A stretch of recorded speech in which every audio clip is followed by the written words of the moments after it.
ulit sa aking YouTube channel, Quezon Province Realty TV. Okay, it's me again, Miss Geraldine Villarasa. Okay po, meron pa rin po akong i-alok sa inyo.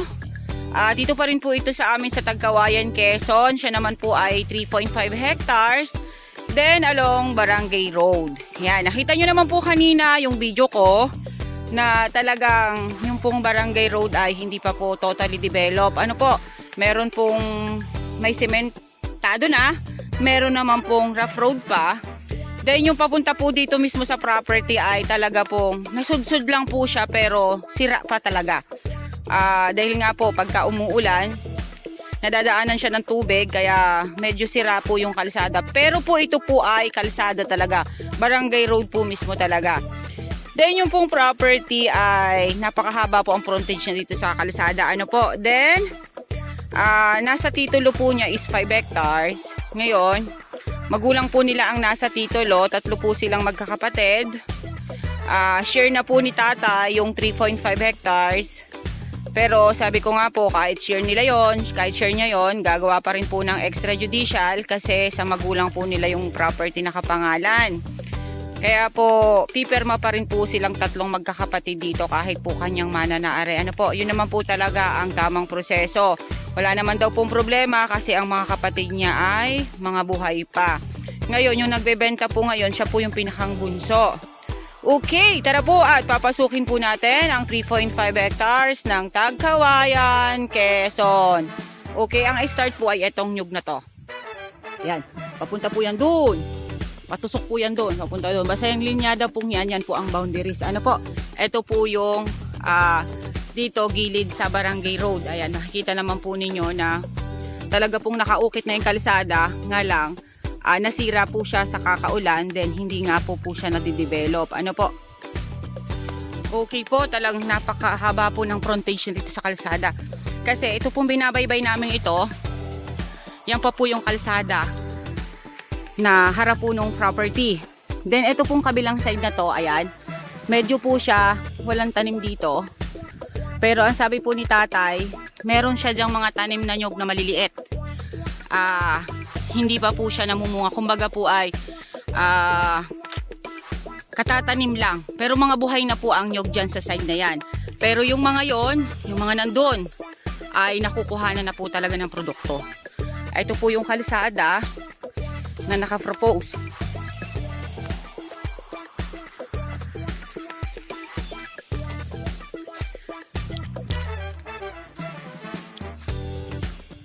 Ayan po siya. Kung makikita po ninyo, ayan, napakarami pong damo. Pantayin po yan dyan. Ayan, talaga pong madamo lang po talaga siya. Dahil may edad na rin si tatay kaya hindi na po niya na aasikaso talaga yung property niyang to. Gusto na po maging pera. Ayan, ito pa po yung kalsada, napakahaba po ng frontage, oh. Ito pong property na to, malapit po ito doon sa nabenta ko dito sa lugar na to na Vlog 83. Ayan, una-unahan lang po ito nung Vlog 83. Almost 12 kilometers po ang layo niya sa town proper ng Tagkawayan. Ngayon po umiikot po yung kalsada sa property nila tatay. Talagang halos po ang haba po nung kalsada dito po mismo sa kanilang property. Sabi po nila noon pong mga nakaraang taon, ito talaga ay napapasukan ito ng jeep. Nga lang ngayon nga po ay hindi nabigyan ng pansin. Ayan, nasisira po yung kalsada ng ulan. Kasi nung nakaraang taon po talaga ay sobrang maulan. Ayan, umiikot po kami mismo doon sa area. Okay po, nandito po ako sa pinakang end na po ng property. Almost nasa 200 meters po yung frontage niya sa Barangay Road. Ayan, dito po sa likod. Sorry po, talagang hingal. Sobra pong init. Okay, ayan, mga batino po yung mga nandito. Then ayan, sabi ko nga po sa inyo ay medyo po napabayaan ni tatay. Talagang marami po siyang kahoy gubat. Pero ayan po, pantayin po yung property dito sa loob. Ano po? Aha. Kulang lang po talaga ito sa linis. Ano po? Mamaya ko po bibidyuhan yung mga nyog kasi yung mga namumunga pong nyog dito is nasa 200 kapuno pa po. Magaganda po yung nyog doon sa dinaanan ko. Mga takaran pa po siya. Kaya meron po tayong ma-harvest dito sa area na to. Ang kagandahan po nito, dahil nga sabi ko nga po sa inyo, along Barangay Road, then mura po itong property na to. Binigay sa akin ni tatay ng 600 per hectare. Then negotiable po yun. Ayan, pantayin po ang area dito. Oh. Ayan po siya. Ayan. Sa ngayon po, hassle kasi nga po yon, sabi ko nga sa inyo, hindi pa po develop yung kalsada. Kaya nilakad po namin mula po dun sa pinagparadahan namin ng motor hanggang dito po sa pinakang dulo ng property. Nilakad po talaga namin siya para po maabot ko itong area. Ayan po. Madalas ko naman po sa inyong ikwento dito po sa amin sa Tagkawayan ay kahit po nasa inner lot kayo, meron po talagang kalsada.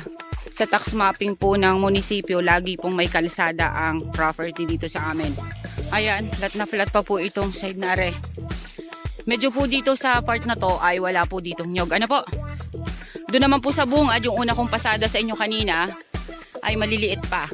Pero ito pong side na to ay pulos po ito, kahoy gubat, ang nakikita natin dito. Pupuntahan po natin yung may mga nyog. Kuya, nasan yung may mga nyog? Dito sa taas. Sige, tara. Tama mo ko. Ayan, napakarami po ditong pwedeng ulingin. Kumbaga po, meron po kasi dito sa amin na samahan or mga mag-uuling. Yan po ay papakyawin nila, ulingin po nila yan. Then, tatabasan na po nila yung property. Kumbaga po ay lilinisin na nila yan. Yung uling ay kanila na po. Ano po? Ayan, kaya hindi po tayo gagastos dito sa pagpapalinis. Ayan po, may mga nyog na po dyan sa side na yan. Talagang natatakluban lang po ng mga kahoy gubat. Ayan, medyo po overlooking yung property. Pero dito po sa taas ay pantay. Ayan po siya, oh. Oh, ha? Ayan, dyan po sa side na yan, medyo dumihilig lang po siya ng konti. Pero po ito, pantayin po talaga siya. Ayan, pantay na pantay po dito, oh. Oh.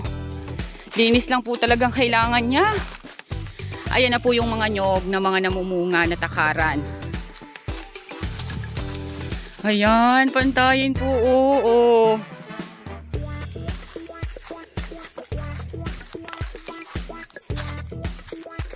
Nag-usap naman na po kami nitong tatay bago kami naghiwalay kanina.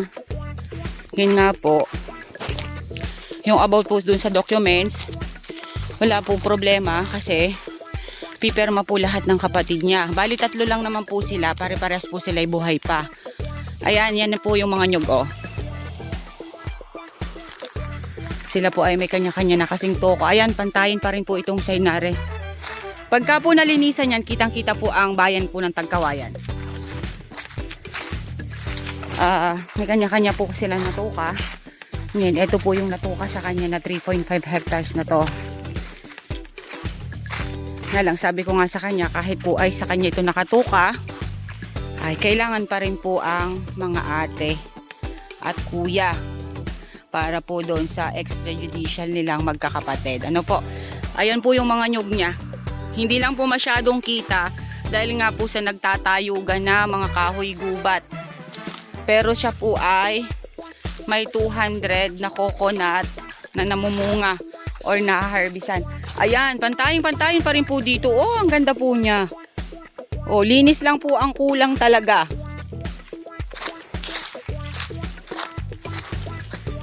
Ayan, sa mga buyers po na naghahanap na kumbaga po pag retiro nila, Meron silang mapupuntahan na farm dito sa amin sa Quezon. Ayan, eto na pong property na to. Ay napakaganda na po nito para sa inyo. Ang ganda po niya, promise. Ako po, kilala nyo po ako. Pagka po pangit ang property, sinasabi ko po sa vlog ko na pangit yan. Na ito maganda, yun pangit. Ayoko po kasi na pagdating ninyo dito sa area ko, sasabihin sa akin, o Geraldine, bakit ganito ang kalagayan pala niyan? Sinabi mo maganda, ganyan-ganyan. Kaya lahat ko po sinasabi sa vlog ko, ultimo pong sa kalsada, ultimo pong sa documents, binabanggit ko na po dito. Para kung sakasakali man po kayo na mag-tripping, ay hindi po kayo madidisappoint. Kasi madalas po ay sa kalsada po nagkakaroon ng problema. Sasabihin ay along barangay road pero wala po palang kalsada.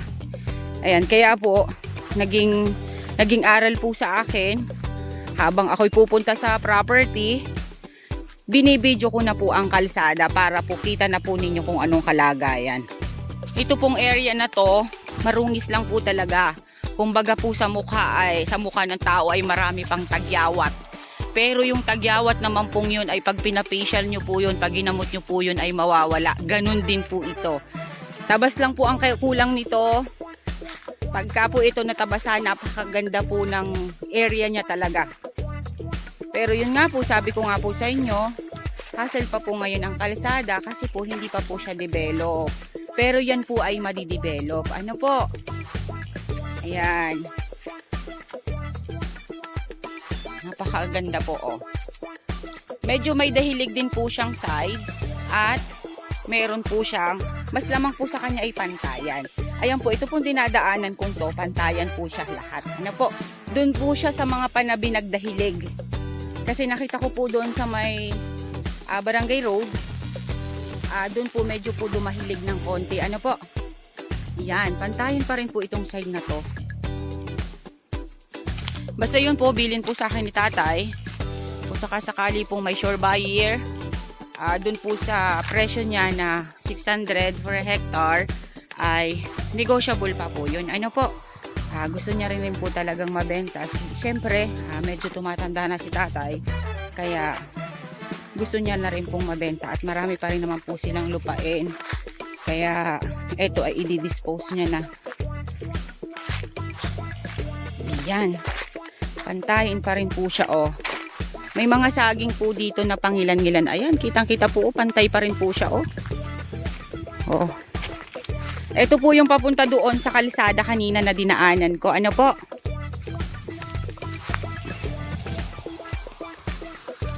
Ayan.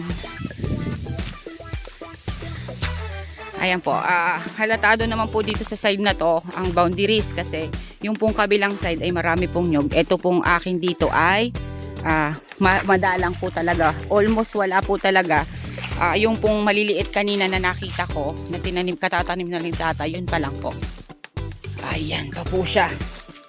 Talagang medyo po talaga masukal. Pero madali na lang po yan. Madali na lang po itong problema dyan sa mga damo-damo na yan.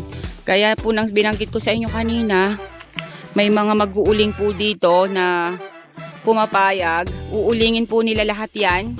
Yung mga kahoy na yan. Then, ang pinakang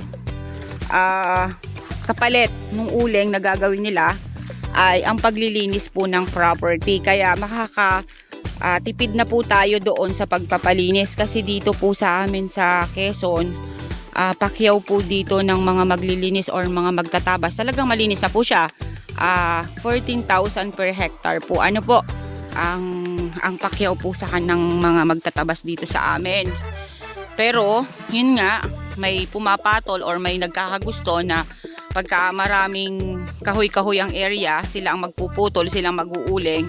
Then, ang kabayaran po dun ay ang pagtatabas na doon sa property. Ano po, malinis po nilang iiwanan yan pagkatapos po nilang makuha yung mga uulingin na yan. Ayan. Okay. Ito po yung kabilang side. Kuya, tara doon sa sapa. Oo, doon tayo. Maganda ang sapa dito sa barangay na to eh.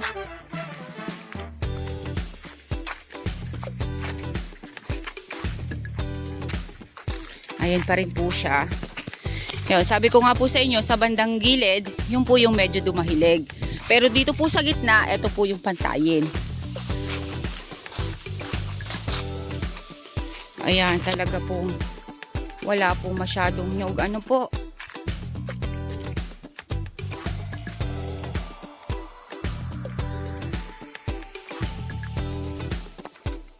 Binabaybay po natin yung pabalik po doon sa kalsada.